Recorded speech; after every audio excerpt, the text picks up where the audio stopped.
আলী রাদিয়াল্লাহু তাআলা আনহুর হাতে একটা চাবুক থাকতো, চাবুক লাঠি, ইউকিজুন নাস, যে চাবুক দিয়ে মানুষের ঘরে মৃত আওয়াজ করে করে মানুষকে নামাজের জন্য জাগ্রত করতেন। সুবহানাল্লাহ। নিজে আওয়াজ এইভাবে ছোট ছোট টুকু দিয়ে দিয়ে মানুষকে নামাজের জন্য জাগ্রত করতেন। এক নাম্বার, সাহাবারা সাহাবাদেরকে নামাজের জন্য, ফজরের জন্য জাগ্রত করছে, এক নাম্বার দৃষ্টান্ত। দুই, ইমাম মালিক রাহিমাহুল্লাহর বিখ্যাত হাদিসের কিতাব আল মুওয়াত্তা লিল ইমাম মালিক 347 নম্বর আসর, আন্না উমর ইবনুল খাত্তাব রাদিয়াল্লাহু তাআলা আন, হযরত ওমর ফাকাদা সুলাইমান ইবনে আবি হাতমা, ওমর ইবনুল খাত্তাব একদিন ফজরের নামাজ পড়াইলেন, খলিফাতুল মুসলিমিন ওমর নামাজ পড়াইলেন ফজর। ফজরের নামাজ পড়ায় ওনার একজন মুসল্লি যার নাম হচ্ছে সুলাইমান ইবনে আবি হাসমা, সুলাইমানকে ফজরের নামাজ সালাম ফিরায় ওনারে মসজিদে পায় নাই। সকলে আমরা দুরূদ ইব্রাহিম পড়ি, আল্লাহুম্মা সাল্লি আলা মুহাম্মাদিন ওয়া আলা আলি মুহাম্মাদ কামা সাল্লাইতা আলা ইব্রাহিম ওয়া আলা আলি ইব্রাহিম ইন্নাকা হামিদুম মাজিদ। আল্লাহুম্মা বারিক আলা মুহাম্মাদিন ওয়া আলা আলি মুহাম্মাদ কামা বারাকতা আলা ইব্রাহিম ওয়া আলা আলি ইব্রাহিম ইন্নাকা হামিদুম মাজিদ। আলহামদুলিল্লাহ, মদিনাতুন নূর আল ইসলামিয়া মাদ্রাসা চর গোসাইপুরের উদ্যোগে আয়োজিত ষষ্ঠ বার্ষিক ইসলামী মহাসম্মেলনের মুহতারাম সদর সভাপতি মণ্ডলী, উপস্থিত হযরত উলামায়ে কেরাম, দূর দূরান্ত থেকে আগত কালিমায়ে তয়্যিবার সোনালী সুতায় গ্রথিত ধর্মপান মুসলমান ভাই ও বোনেরা, সর্বপ্রথম আল্লাহর দরবারে শুকর আদায় করছি যে আল্লাহ আমাদেরকে অত্যন্ত ভালোবেসে মহব্বত করে রহমতি বরকতি জান্নাতের টুকরা বাগানে আসার বসার তৌফিক দান করেছেন। এজন্য আমরা সকলেই দিল থেকে শুকরগুজার হয়ে পড়ি আলহামদুলিল্লাহ। আপনারা মাগরিবের পর থেকে ওলামাদের জবান থেকে গুরুত্বপূর্ণ আলোচনা শুনতেছিলেন। আমার পূর্বেও আল আমিন সাহেব হাফিজাহুল্লাহ খুবই চমৎকার আলোচনা করেছেন। আমি আপনাদের সামনে বসে কোরআনুল কারীমের সূরাতু বনী ইসরাঈলের একখানা আয়াতে কারিমা তিলাওয়াত করেছি। এই আয়াতে কারিমাকে সামনে রেখে একেবারে সংক্ষিপ্ত সময়ে, যেহেতু মেহমান অনেক বেশি, আমার পরে আমাদের এই নবীনগরের কৃতি সন্তান আল্লামা মুফতি বিলাইতুল্লাহ আল কাসিমি হাফিজাহুল্লাহ হুজুর উপস্থিত আছেন, বয়ান করবেন। আবার আমাদের জামিয়া ইউনুসিয়ার আল্লামা আবু বকর হাফিজাহুল্লাহ হুজুরও প্রায় কাছাকাছি চলে আসছেন। এরপরে আমাদের সকলের কাঙ্ক্ষিত মেহমান, আজকের প্রধান অতিথি মুফতি আরিফ বিন হাবিব হাফিজাহুল্লাহ হুজুরও আসবে ইনশাআল্লাহ যথাসময়। আমরা সকলের আলোচনা শুনবো ইনশাআল্লাহ।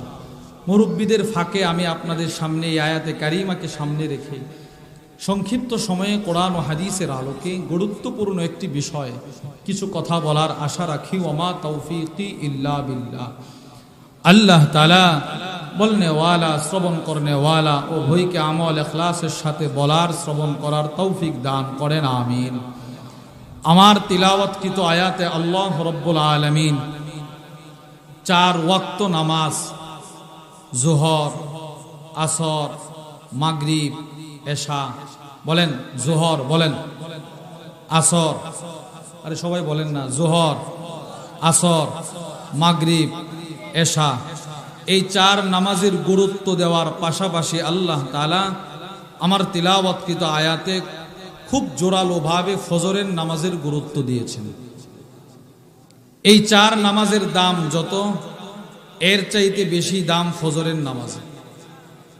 বর্তমান বিশ্বের সবচাইতে বড় আলেম যাকে বলা হয় শাইখুল ইসলাম তাকি উসমানী হাফিজাহুল্লাহ, অনেক বড় আলেম দিন, উনি লেখেন রব্বুল আলামিন এই আয়াতে দুলুকে শামস থেকে গসাকে লাইল, সূর্য হেলে যাওয়া থেকে রাত অন্ধকারাচ্ছন্ন হওয়া, এই সময়ের ভিতরে রব 4 ওয়াক্ত নামাজকে বুঝিয়েছেন। জোহর, আসর, মাগরিব, এশা। আর ওয়াকুরআন আল ফাজর বলে আল্লাহ তাআলা স্বয়ং সম্পূর্ণভাবে ফজরের নামাজের গুরুত্ব বুঝিয়েছেন। এজন্য তিনি বলেন, যেহেতু 4 নামাজের আলোচনা রব একসাথে করছেন আর ফজরের আলোচনা রব আলাদা করছেন, এজন্য তিনি বলেন 4 নামাজের তুলনায় ফজরের দাম কোটি গুণ বেশি। এই কথাটা খুব সুন্দর করে আমাদের হাকিমুন নফস আল্লামা মুফতি মুশতাকুন নবী কাসিমি হাফিজাহুল্লাহ হুজুর এই বৎসর, এই গেল বৎসর এতেকাফে হুজুর বারবার এই কথাটা বলতেন। হুজুর বলতেন, একজন মুমিনের গোটা জিন্দিগির জুমার নামাজ যদি সেই জুমার নামাজগুলো হেরেম শরীফও আদায় হয়, হারামের জুমা, মক্কা মদিনার জুমা, তার 60 বছরের জুমাগুলো যদি এক জায়গায় একত্রিত করা হয়, আর তার জিন্দিগির ফজরের নামাজ যদি একদিনের ফজর যদি আরেক জায়গায় আরেক পাল্লায় ওজন দেওয়া হয়, তো হুজুর বলেন সারা জিন্দিগির জুমার তুলনায় ফজরের পাল্লা ভারী হয়ে যাবে। এবার চিন্তা করেন তো ফজরের দাম কত, বলেন না ফজরের দাম কত বেশি। এই কথাটাই রব আয়াতে আল্লাহর রসুলকে বলতেছে। বিসমিল্লাহির রহমানির রহিম, আকিমিস সালাতা লিদুলুকিশ শামসি ইলা গাসাকিল লাইল। হে রাসূল, আপনি সূর্য হেলে যাওয়া থেকে রাত অন্ধকারাচ্ছন্ন হওয়া পর্যন্ত নামাজ পড়তে থাকুন, পড়েন। ওয়া কুরআন আল ফাজর, ফজরের কোরআন পাঠেও যত্নবান হন। এই আয়াত থেকে আমরা বুঝলাম 4 নামাজের তুলনায় ফজরের দাম কম না বেশি? সবাই বলেন কম না বেশি? এবার প্রশ্ন, কেন বেশি? বলেন বলেন বলেন, আপনারা বলেন না কেন বেশি বলেন। এবার আল্লাহ বলে, ইন্না কুরআন আল ফাজরি কানা মাশহুদা। আল্লাহ রব্বুল আলামিন ইল্লত বর্ণনা করতে গিয়ে বলেন, ফজরের দাম কেন বেশি জানো? ফজরের সময় না ফেরেশতাদের সমাবেশ হয়ে থাকে। বলেন ফজরের সময় কাদের সমাবেশ হয়? ফেরেশতাদের। কি সমাবেশ হয়? মুসলিম শরীফের হাদিসে রাসূল করিম সাল্লাল্লাহু তাআলা আলাইহি ওয়াসাল্লাম বিষয়টা স্পষ্ট করেছেন। আবু হুরায়রা রাদিয়াল্লাহু তাআলা আনহু থেকে বর্ণিত, ওয়া আন আবি হুরায়রা রাদিয়াল্লাহু তাআলা আনহু قال قال النبي صلى الله عليه وسلم, আল্লাহর নবী বলেন, ইয়াতাআকাবুনা ফীকুম মালাইকাতুম বিল-লাইলি ওয়া মালাইকাতুম বিন-নাহার। রাত এবং দিনের ডিউটিরত যত ফেরেশতা এই পৃথিবীতে আল্লাহ পাঠান, এদেরকে 2টা সময়ে পাঠায়। ওয়ায়াজতামিউনা ফি সালাতিল ফাজরি ওয়াল আসর। সব ফেরেশতা যারা আজকে রাতে ডিউটি করবে, এই ফেরেশতারা আজকে আসরের সময় দুনিয়াতে আসছে। ফজরের সময় যারা দুনিয়াতে আসছিল এরা আসরের সময় আকাশে চলে গেছে। আসরের সময় যারা আসছে এরা আবার আগামীকাল ফজরের সময় চলে যাবে। সুবহানাল্লাহ বলেন। আচ্ছা, এবার কি পরিমাণ ফেরেশতা আজকে আসরের সময় দুনিয়াতে আসছে, আর কি পরিমাণ ফেরেশতা আসরের সময় আকাশে গেছে? আল্লাহু আকবার। আল্লামা জালালউদ্দিন আস-সুয়ুতি রাহিমাহুল্লাহ তার বিখ্যাত কিতাব আল হাবাইক ফি আখবারিল মালাইক কিতাবের নাম, ওই কিতাবের মধ্যে তিনি লেখেন, পৃথিবীতে যতটা গাছ আছে, গাছ, প্রত্যেকটা গাছের সাথে একজন ফেরেশতা। এবার প্রতিটা গাছে যেই পরিমাণ পাতা আছে, পাতা, প্রতিটা পাতার সাথে একজন ফেরেশতা। এবার আপনি হিসাব করেন তো, এই চর গোসাইপুরে করই গাছ কি পরিমাণ আছে, এবার এক একটা করই গাছে কি পরিমাণ পাতা থাকে, এবার এক একটা পাতায় যদি এক একজন ফেরেশতা হয়, তো কি পরিমাণ ফেরেশতা আজকে আসরের সময় শুধু চর গোসাইপুরে আসছে। আল্লামা জালালউদ্দিন আস-সুয়ুতি রাহিমাহুল্লাহ বলেন, যতটা দুর্বা আছে দুর্বা, প্রতিটা দুর্বার সাথে একজন ফেরেশতা। এবার কি পরিমাণ দুর্বা এই মাঠে আছে? সব ফেরেশতা আসরের সময় একত্রিত হয়, সব ফেরেশতা আবার ফজরের সময়ও একত্রিত হয়। এজন্য আল্লাহ বলেন, যেহেতু ফজরের সময় সবাই একত্রিত হয়, সেই তো আমি ফজরের নামাজের দাম বাকি 4 নামাজের তুলনায় বাড়ায় দিছি। তাহলে আমরা কোরআন থেকে পাইলাম ফজরের দাম অন্য 4 নামাজের তুলনায় কম না বেশি? বেশি। এবার হাদিস থেকে শুনবো। 1 নাম্বার হাদিসে ফজরের গুরুত্ব। রাসূলুল্লাহ সাল্লাল্লাহু আলাইহি ওয়াসাল্লাম ফজরের নামাজ পড়াটাকে মুমিন আর মুনাফিক চেনার মাধ্যম বানাইছেন। এজন্য আমাদের হাকিমুন নফস আল্লামা মুফতি মুশতাকুন নবী কাসিম হাফিজাহুল্লাহ হুজুর বলেন, ফজরের নামাজ কোনো মুমিন ছাড়তে পারে না, আর ফজরের নামাজ মুনাফিক পড়তেই পারে না। ফজর মুমিন ছাড়তে পারে না। আজ মুসলমানের ঘরের সন্তান 60 বছর হয়ে গেল, 40 বছর হয়ে গেল, 35 চলে, 25 ছয় এরপরেও তার ফজর নাই, ঘুমায় থাকে। একটা সময় ছিল ফজরের আগে আজানের সময় প্রতিটা মুমিন মুসলমানের ঘরে কোরআন তেলাওয়াতের আওয়াজ শোনা যেত। একটা সময় ছিল, এখন আর এটা নাই। বিখ্যাত ফকি আব্দুল্লাহ ইবনে যাকওয়ান রাহিমাহুল্লাহ বলেন, কুনতু আখরুজু মিনাস সাহরি ইলাল মসজিদিন নববী, আমি সাহরির সময়, আমি তাহাজ্জুদের সময় নিজের ঘর থেকে মসজিদে নববীতে যাইতাম।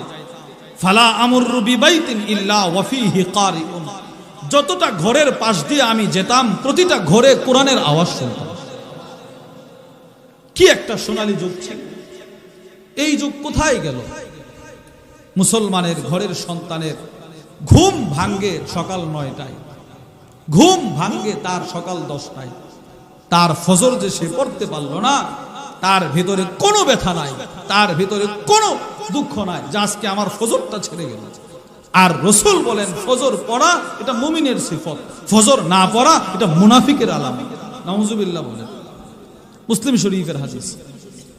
وعن أبي هريرة رضي الله تعالى عنه قال, আবু হুরায়রা রাদিয়াল্লাহু তাআলা আনহু থেকে বর্ণিত, قال النبي صلى الله عليه وسلم, আল্লাহর নবী বলেন, إن أثقل صلاة على المنافقين صلاة العشاء والفجر, আল্লাহর নবী বলেন, ফজরের নামাজ আর ইশারের নামাজ মুনাফিকদের জন্য বড় ভারী কঠিন নামাজ। মুনাফিকরা এই নামাজ পড়তে পারে না। আল্লাহু আকবার। এই হাদিসের ব্যাখ্যায় আল্লামা আব্দুল বাকি মুহাম্মদ ইবনে আব্দুল বাকি আয-যুরকানি আল-মালিকি আল-মাসরি তার বিখ্যাত কিতাব শারহুজ যুরকানি আলা মুআত্তাহ লিল ইমাম মালিক, ওই কিতাবের মধ্যে নিয়ে আসছে, রাসূলের জামানায় কোন সাহাবীও যদি ফজর না পড়তো তো সব সাহাবারা মনে করতো সে মুনাফিক হয়ে গেছে। চিন্তা করেন, নবীজির জামানায়। আব্দুল্লাহ ইবনে উমর বলেন, ওয়ান আব্দুল্লাহ ইবনে উমর রাদিয়াল্লাহু তাআলা আনহুমা قال, আব্দুল্লাহ ইবনে উমর বলেন, কুননা ইযা ফাকাতনা আর-রাজুল আসানা বিহি যান ফি সালাতিল ফজর, আমরা যদি আমাদের জামানায় কোন সাহাবীকে ফজরে না পাইছি তো আমরা তার ব্যাপারে বদ ধারণা করতাম এই লোকটা মুনাফিক হয়ে গেছে। আমরা মনে করতাম সে মুনাফিক হয়ে গেছে। নাউজুবিল্লাহ বলেন না। ফজরের এত দাম।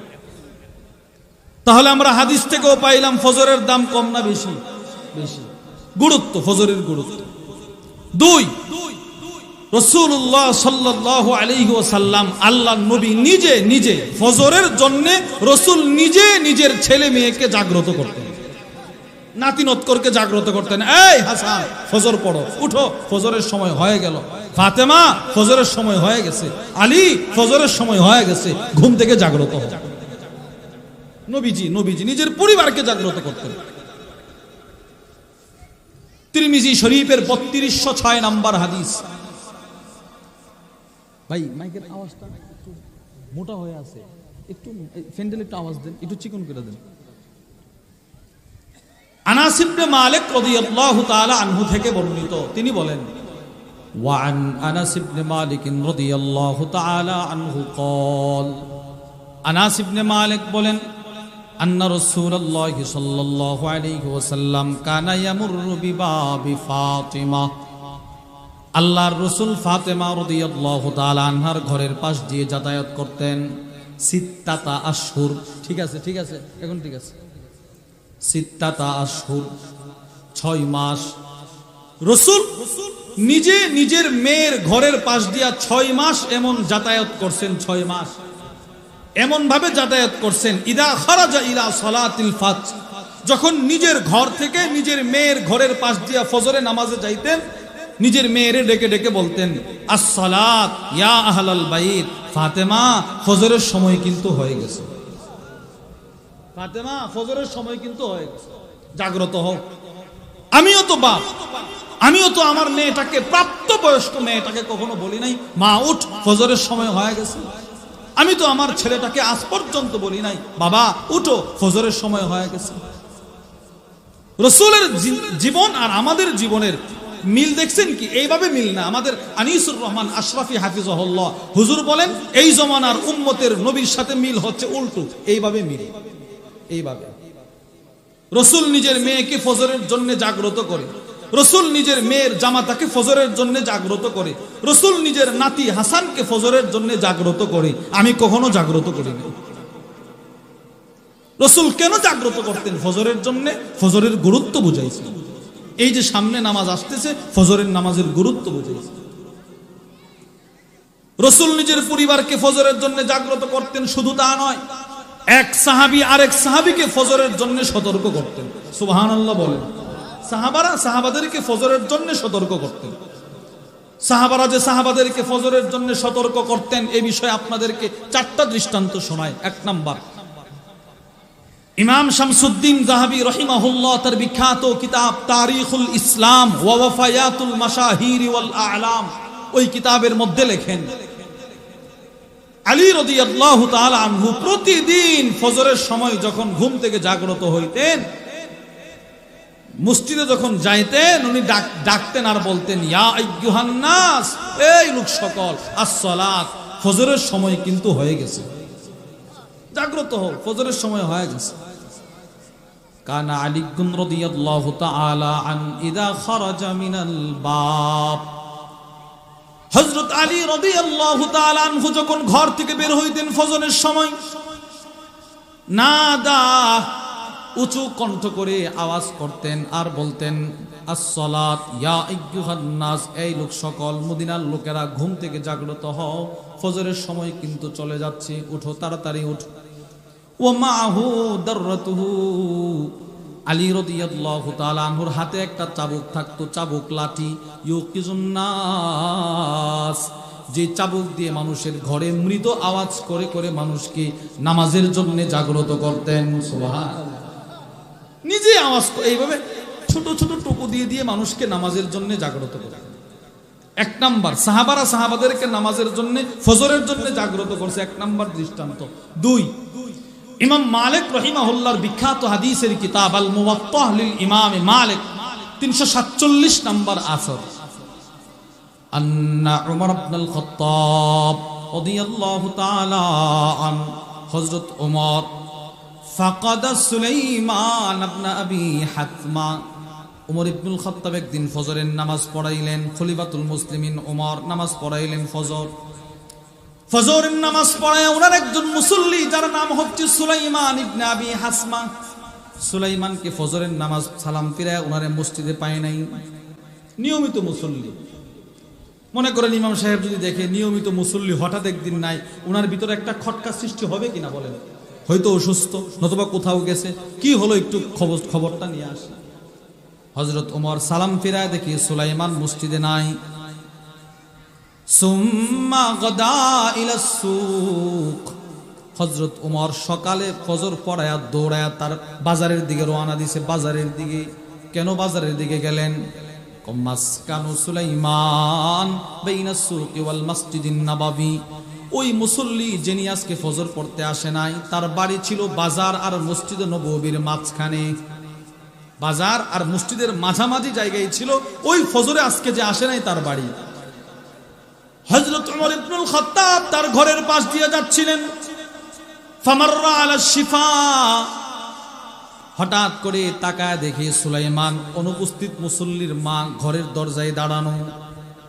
হযরত ওমর ফাকালা লাহা লাম আরা সুলাইমান ফি সালাতিস সুবহ, হযরত উমর সুলাইমানের মাকে বললেন, কি হলো সুলাইমানের মা, তোমার সন্তানকে যে ফজরে দেখলাম না, ব্যাপার কি, মুনাফিক টুনাফিক হয়ে গেল কিনা? আমি উমরের কাছে তো ফজরের বড় গুরুত্ব, তোমার সন্তানকে দেখলাম না, কি ব্যাপার, কি সমস্যা বলো। এবার মা বলতেছে, ওগো খলিফাতুল মুসলিমিন, ইন্নাহু বাতা ইউসাল্লি, আমার ছেলেটা সারা রাত দাঁড়ায় তাহাজ্জুদ নামাজ পড়া কাটায় দিছি। আমার ছেলে সারা রাত কি করছে? বলে না কথা, কি করছে? সবাই বলেন, কি করছে? তাহাজ্জুদ পড়ছে। আমার ছেলে তাহাজ্জুদ নামাজ পড়ছে। আচ্ছা, তো ফজর পড়লো না যে? মা বলে, ফাগালাবাতহু আইনা, ফজরের নামাজ পড়বে এই অপেক্ষা করতে করতে তার চোখে ঘুম চলে আসছে, সে ঘুমায় গেছে, ফজর পড়তে পারে নাই, কাজা হয়ে গেছে। তখন হযরত ওমর কি বক্তব্য দিয়েছিল শোনেন। হযরত ওমর সাথে সাথে বলতে লাগলেন, ও সুলাইমানের মা শোনো, লা আন আশহাদা সালাতাস সুবহি ফিল জামাআ আহাব্বু ইলাইয়া মিন আন আকুমা লাইলা, আমি উমরের কাছে সারা রাত দাঁড়িয়ে তাহাজ্জুদ নামাজ পড়ার চাইতে ফজরের নামাজ জামাতের সাথে পড়ার শ্রেষ্ঠত্ব কোটি গুণ বেশি। না না, সারা রাত দাঁড়িয়ে তাহাজ্জুদের চাইতে আমি উমরের কাছে ফজরের নামাজ জামাতে পড়ার দাম কোটি গুণ বেশি। সে ফজর পড়লো না কেন? রাগ হয়ে গেছে। চিন্তা করেন ফজরের দাম কত, চিন্তা করেন সাহাবাদের কাছে ফজরের দাম কত। মসজিদে মুসল্লি যায় নাই তো মুসল্লিরে তালাশ করতে চলে গেছে, ফজর কেন পড়ল না? 3 নম্বর দৃষ্টান্ত, ইমাম শামসুদ্দিন যাহাবী রাহিমাহুল্লাহ তার বিখ্যাত কিতাব সিয়ারু আ'লামিন নুবালার মধ্যে নিয়ে আসছে, রাসূলুল্লাহ সাল্লাল্লাহু আলাইহি সাল্লামের এক সাহাবী ছিলেন অন্ধ। প্রথম পর্যায়ে ওনার চোখের আলো ছিল, প্রাথমিকভাবে বয়সের ভারে ওনার চোখের আলো চলে গেছে। সাহাবীর নাম হারেসা ইবনে নুমান, অনেক দামি সাহাবী।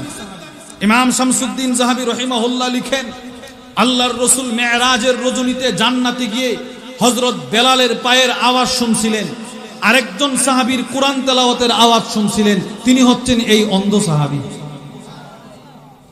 ওনার তিলাওয়াতের আওয়াজ নবীজি জান্নাতে শুনছেন। এবার পরের দিন সাহাবারা প্রশ্ন করলো, গো আল্লাহর রাসূল, তিলাওয়াত তো আমরাও করি, তো ওর তেলাওয়াতের আওয়াজটা শুনলেন, তার এমন ব্যক্তিগত কি দামি আমল আছে? তো রাসূল বলে, শোনো, সে না তার মা বাবাকে বড় খেদমত করে, মা বাবার খেদমত তার মর্যাদা কোটি গুণ বাড়ায় দিয়েছে। এই সাহাবী যখন অন্ধ হয়ে গেল, এবার তার ফজরের নামাজ না জানি কাজা হয়ে যায় কিনা, জামাত ছুটে যায় কিনা, এই টেনশনে হযরত হারেসা ইবনে নুমান মসজিদে নববীর খুঁটি থেকে নিজের বাড়ি পর্যন্ত একটা রশি বাঁধছে, রশি। এবার ফজরের আজান হয়ে গেলে রশি ধরে ধরে ধরে ধরে তিনি মসজিদে গিয়ে ফজর জামাতে পড়লেন। কি ভাই চিন্তা করেন তো, চোখে দেখে না, ফজর যেন জামাত না ছুটে বাড়ি থেকে মসজিদ রশি বাইরে রাখছে।